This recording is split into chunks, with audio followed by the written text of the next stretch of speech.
Ciao a tutti, sono Hiro. Oggi vi presento come preparare negi miso. L'ingrediente principale è questo. I negi sono dei cipollotti o porri conditi con miso. Diciamo che il piatto di oggi è una salsa multiuso. Come avete visto in miei video precedenti, uso parecchio cipollotti nella cucina per insaporire. Uso anche la parte verde per il colore, un alimento che mi piace molto. Ha tanti principi attivi, per esempio recuperare la stanchezza, antibatterico e rinforzare il sistema immunitario. La salsa potrebbe essere un ottimo compagno di riso bianco. Oggi abbiniamo anche con delle verdure fresche come pinzimonio. Siete pronti? Cominciamo a preparare!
Dekita!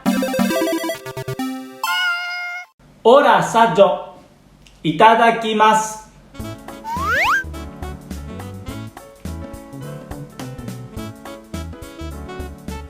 I croccanti cipollotti e il dolciastro miso è una ottima combinazione. Naturalmente ci sta bene col riso, quindi è perfetto come ripieno di onigiri. È assolutamente da provare come la salsa per pinzimonio.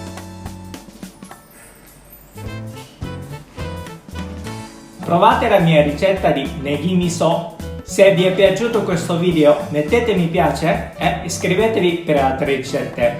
Ci vediamo alla prossima! Mattane!